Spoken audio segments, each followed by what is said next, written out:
Your Excellency, Prime Minister Lee, Managing Director of the Monetary Authority of Singapore, Governor of Reserve Bank of India, Bharat और Singapore के मेरे साथियों, भारत और Singapore की मित्रता बहुत पुरानी है। समय की कसौटी पर हमेशा खरी उतरी है। हमारे पीपल टू पीपल रिश्ते इसका मुख्य आधार है।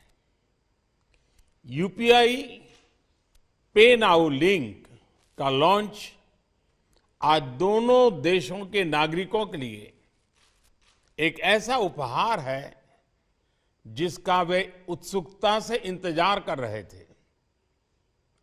मैं भारत और सिंगापुर के लोगों को इसकी बहुत बहुत बधाई देता हूं। साथियों, आज के युग में टेक्नोलॉजी हमें अनेक प्रकार से एक दूसरे से जोड़ती है। फिनटेक भी एक ऐसा सेक्टर है जो लोगों को एक दूसरे से कनेक्ट करता है।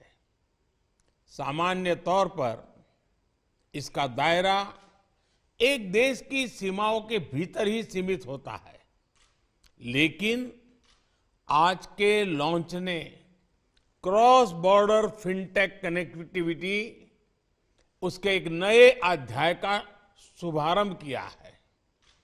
आज के बाद सिंगापुर और भारत के लोग अपने मोबाइल फोन से उसी तरह पैसे ट्रांसफर कर पाएंगे जैसे वे अपने अपने देश के अंदर करते हैं।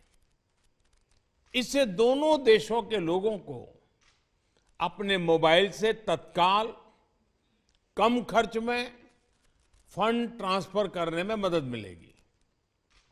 इस सुविधा से दोनों देशों के बीच रेमिटेंसेस का सस्ता और रियल टाइम विकल्प संभव हो पाएगा।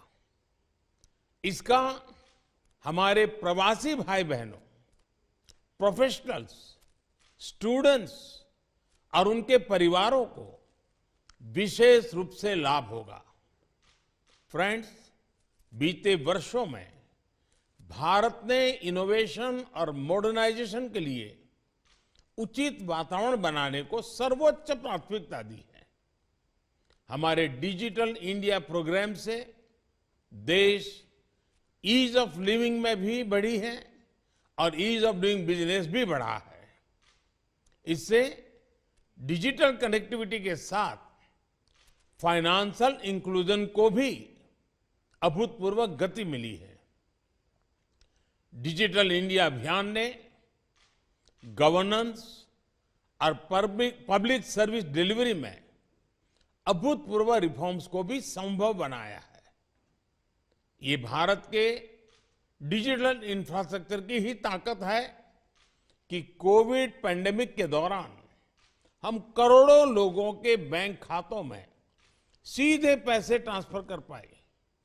फ्रेंड्स, 5 साल पहले मैंने सिंगापुर में कहा था कि फिनटेक, इनोवेशन और युवा ऊर्जा में विश्वास का एक बहुत बड़ा उत्सव है। फिनटेक और डिजिटल क्रांति में भारत की सफलता की अगुवाई हमारे टेक्नोलॉजी ट्रेंड युवा ही कर रहे हैं। आज फिनटेक की दुनिया में भारत के हजारों स्टार्टअप्स अपना लोहा मनवा रहे हैं। इसी ऊर्जा की वजह से आज रियल टाइम डिजिटल ट्रांजैक्शन के मामले में भारत विश्व के अग्रणी देशों में है। आज यूपीआई भारत में सबसे पसंदीदा पेमेंट मैकेनिज्म बन गया है। मर्चेंट्स और कंज्यूमर्स दोनों ने ही इसे ज्यादा से ज्यादा वे अपना रहे हैं। इसलिए आज बहुत से एक्सपर्ट्स ये अनुमान लगा रहे हैं कि जल्द ही भारत में डिजिटल वॉलेट ट्रांजैक्शन नकद लेन-देन से अधिक हो जाएंगे। पिछले वर्ष यानी 2022 में यूपीआई के माध्यम से करीब 126 लाख करोड़ रुपए यानी लगभग 2 ट्रिलियन सिंगापुर डॉलर से अधिक मूल्य के ट्रांजैक्शंस हुए हैं। अगर मैं नंबर ऑफ ट्रांजैक्शंस की बात करूं तो ये भी 7,400 करोड़ से अधिक होता है। ये दिखाता है कि भारत का यूपीआई सिस्टम कितनी बड़ी संख्या को आसानी से और सुरक्षित तरीके से हैंडल कर रहा है। अच्छा ये भी कि विभिन्न देशों के साथ यूपीआई की पार्टनरशिप भी बढ़ रही है। सिंगापुर पहला देश है जिसके साथ आज person to person payment facility launch हुई है। मैं सिंगापुर की मॉनेटरी अथॉरिटी, भारत के रिजर्व बैंक और इस प्रयास को सफल बनाने में जुड़े सभी लोगों का हार्दिक अभिनंदन करता हूं। मैं दोनों देशों की जनता को फिर से बहुत बहुत बधाई देता हूं और मैं प्रधानमंत्री जी का भी हृदय से बहुत बहुत आभार व्यक्त करता हूं। धन्यवाद।